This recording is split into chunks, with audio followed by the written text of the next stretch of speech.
श्री सद्गुरु साईनाथ महाराज की जय। अनंत कोटि ब्रह्मांड नायक राजाधिराज योगीराज परब्रह्म श्री सच्चिदानंद समर्थ सद्गुरु श्री साईनाथ महाराज की जय। ओम साई राम। सद्गुरु साईनाथ महाराज की जय। अभी हर तरफ लॉकडाउन लगे हुए हैं और ये बीमारी इतना ज़्यादा बढ़ रहे हैं, हर इंसान परेशान हो रहे हैं। तो मैं कुछ सबसे कहना चाहती हूँ कि हमें परेशान होने की ज़रूरत नहीं है। दुख और सुख तो आते ही रहते हैं। जब बाबा थे अपने फिजिकल फॉर्म में, तो बाबा के टाइम में भी महामारी आई थी। 1910 में महामारी आए थे और बाबा ने किस तरह से आटा पीस के और अपने शिरडी गांव को बचाए थे। उसी तरह से हमें भी बाबा पे विश्वास करना चाहिए।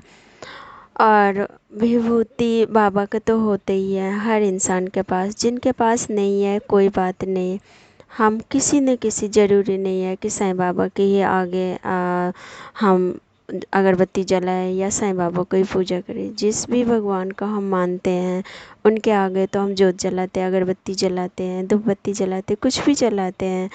जो भी उसका जो राख होते हैं उसी को हम उदी समझ के और आटे में मिला के अपने घर के चारों तरफ हम बिखेर दें तो ये महामारी हमारा कुछ भी नहीं बिगाड़ सकता। कहते हैं ना, जहाँ विश्वास है वहीं सब कुछ है, जहाँ विश्वास नहीं है वहाँ कुछ भी नहीं है। बाबा हमेशा ही कहते थे श्रद्धा है तो सबरी भी है रख। और श्रद्धा और सबरी जिसके पास है वो इंसान कभी भी दुखी नहीं हो सकते हैं। तो मैं सबसे यही विनती करूँगी कि बाबा पे विश्वास कीजिए और अभी जितना हो सके वह अपने आप को सुरक्षित रखिए, कहीं बाहर मत निकलिए। जब भी निकले बहुत ज़्यादा ज़रूरी काम हो तभी आप बाहर निकले और मास्क लगा के निकले और बाबा पे विश्वास करें। जितना हो सके उतना बाबा का गुणगान करें, कोई भी भगवान का मंत्र जाप करें। अभी हर तरफ निगेटिविटी बहुत ज़्यादा फैले हुए हैं, जहाँ देखो वहाँ कुछ न कुछ, आज यहाँ हो गए कल वहाँ ये हो गए। उसके तरफ ध्यान ना देकर हम अपने मन में एक पॉजिटिव डालें कि नहीं, बाबा है ना हमारे साथ, भगवान का नाम लें और हमेशा अपने आप को पॉजिटिव बना के रखें। तो कोई कितनों भी बड़े दुख से बड़ा दुख क्यों ना आ जाए, अगर हमारा मन में पॉजिटिव है तो वो दुख हमारा कुछ भी नहीं कर सकते। कैसे आएंगे और कैसे चले जाएंगे हमें पता भी नहीं चलेगा। तो मैं यही विनती करती हूँ। एक अभी बड़ा प्यारा सा एक आर्टिकल एक ग्रुप में मैंने पढ़ा था कि एक आंटी थी, उन्होंने अपने गुरु से पूछते हैं कि हर इंसान को एक न एक दिन तो जाना ही है, तो फिर ये हम भजन भक्ति भाव और पूजा पाठ क्यों करें।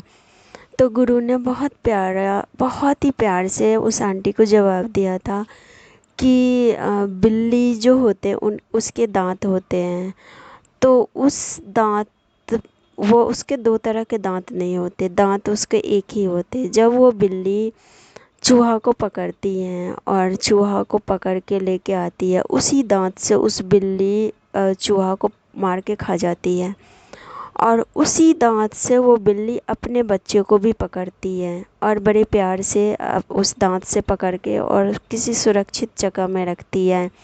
तो उसी तरह से हमारे भाव हैं कि हम किस तरह से अपने परमात्मा तक पहुँचे। तो जितना हम पूजा पाठ, जाना तो सबको एक दिन है ही, पर हम पूजा पाठ करेंगे तो जो हमारे कर्म है वह कर्म काटते हैं और कर्म अगर हमारा कट जाएंगे तो हम उस परमात्मा तक पहुँचेंगे जहाँ हमें कोई दुख, कोई कष्ट, कोई मुश्किल नहीं होगा। वो आंटी बहुत खुश हो गई और उन्होंने उस गुरुजी को शुक्राना करा।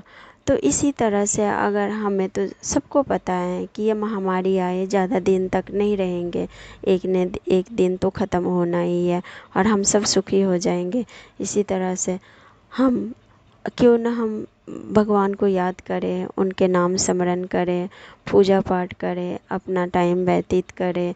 जो नकारात्मक जो विचार हैं उसके तरफ ना ध्यान देकर सकारात्मक विचार को हम ध्यान में रखें, अपने मन को हम पॉजिटिव बना के रखें, तो हमें कुछ भी नहीं होगा। हम हमेशा ही पॉजिटिव रहेंगे, हर पल हम खुश रहेंगे। उस परमात्मा को हर पल हर घड़ी शुक्राना करना चाहिए कि हे परमपिता परमेश्वर, आप हमें जिस हाल में रख रहे हैं बस हमारे हाथ थामे रखना, कभी हमारे हाथ मत छोड़ना। फिर देखना कि कितना हर मुश्किल ना आसान हो जाएगा, कोई परेशानी नहीं होगी, कोई मुश्किल नहीं होगी।